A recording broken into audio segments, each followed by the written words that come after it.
ആണ് പോത്തുണ്ടി ഡാം കേട്ടോ. ഇതിനുള്ള നമുക്ക് കളിക്കാനുള്ള ഉണ്ണിക്ക് പാർക്കൊക്കെ ഉണ്ട് കേട്ടോ. ഒരു ടിക്കറ്റ് ചാർജ് എത്രയാണ് നോക്കട്ടെ കേട്ടോ. ഇവിടെ 20 ഉറുപ്പിയാണ് ടിക്കറ്റ് ചാർജ്. ഹരിയേ ടിക്കറ്റ് എടുക്കും. 6:30 വരെ ഉള്ളൂ കേട്ടോ.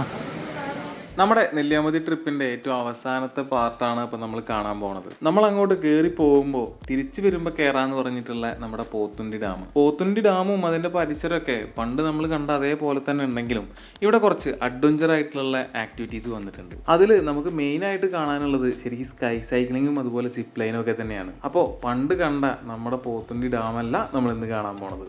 പോത്തുണ്ടി ഡാമിലെത്തിക്കഴിഞ്ഞാൽ ഇവിടുത്തെ ഏറ്റവും അട്രാക്റ്റീവ് ആയിട്ടുള്ള സ്ഥലം എന്ന് പറഞ്ഞു കഴിഞ്ഞാൽ ഈ ഡാമിൻ്റെ മുകളിലുള്ള കാഴ്ചയും അതുപോലെ ആ ഡാമിൻ്റെ മുകൾ ഭാഗമാണ്. 19-ാം നൂറ്റാണ്ടിൽ നിർമ്മിച്ചിട്ടുള്ള ഇന്ത്യയിലെ തന്നെ ഏറ്റവും പഴക്കമേറിയിട്ടുള്ള ഒരു ഡാമാണിത്. അതുമാത്രമല്ല നമ്മളിന്ന് ഉപയോഗിക്കുന്ന പോലെ സിമെൻറ്റോ കോൺക്രീറ്റോ ഒന്നും യൂസ് ചെയ്യാത്ത മണ്ണ് കൊണ്ട് ഉണ്ടാക്കിയിട്ടുള്ള ഒരു ഡാം. 1958 ഈ ഒരു ഡാമിൻ്റെ പണി തുടങ്ങി വെച്ചത്. 1971 ഈ ഡാമിൻ്റെ പണികളെല്ലാം കംപ്ലീറ്റ് ആയിട്ട് പൂർത്തീകരിച്ചത്. അത്യാവശ്യം നല്ല ഹൈറ്റുള്ള ഈ ഒരു ഡാമിൻ്റെ മുകളിലേക്ക് നമ്മൾ സ്റ്റെപ്പൊക്കെ കയറി വലിഞ്ഞ് കയറി വേണം എത്താൻ വേണ്ടിയിട്ട്.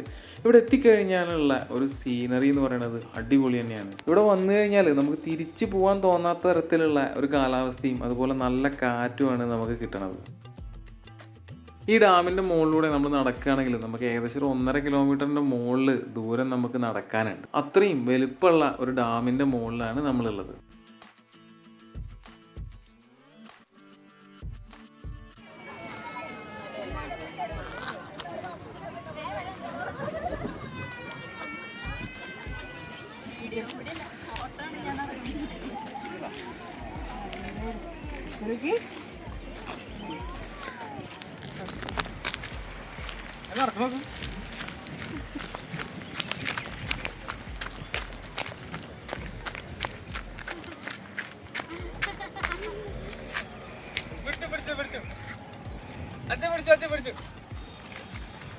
നമുക്കിവിടെ ഒരു 6:30 വരെയാണ് ടൈം ഉള്ളതുകൊണ്ട് തന്നെ നമ്മൾ മനസ്സോടെയാണ് ആ ഡാമിൻ്റെ മുകളിൽ നിന്ന് താഴത്തേക്ക് ഇറങ്ങിയിട്ടുള്ളത്.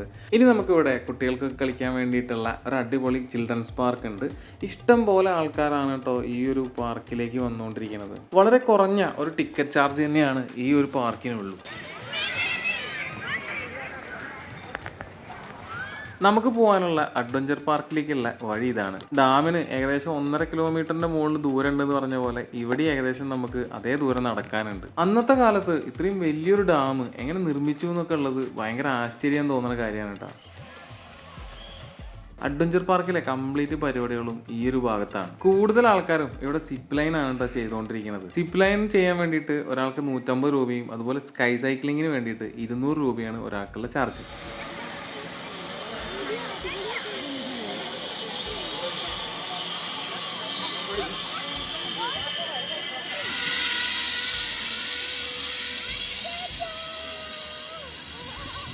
അങ്ങനെ സ്കൈ സൈക്ലിങ്ങും കൂടെ കണ്ടതിന് ശേഷം നമ്മൾ നേരെ തിരിച്ച് നടക്കുകയാണ്. ഇനി 6:30 ആവാൻ വേണ്ടിയിട്ട് നമുക്ക് അധികം സമയമില്ലാത്തതുകൊണ്ട് നമ്മൾ ഇപ്രാവശ്യം സ്കൈ സൈക്ലിംഗ് ഒന്നും ചെയ്യുന്നില്ല. സ്കൈ സൈക്ലിങ്ങിനെക്കാട്ടും കുറച്ചും കൂടെ എളുപ്പത്തിൽ നമുക്ക് എല്ലാവർക്കും ചെയ്യാൻ പറ്റുന്നത് സിപ്പ് ലൈൻ ജമ്പിങ് തന്നെയാണ്. എന്തുകൊണ്ടി അറിയോ? എന്തുകൊണ്ടിയാ?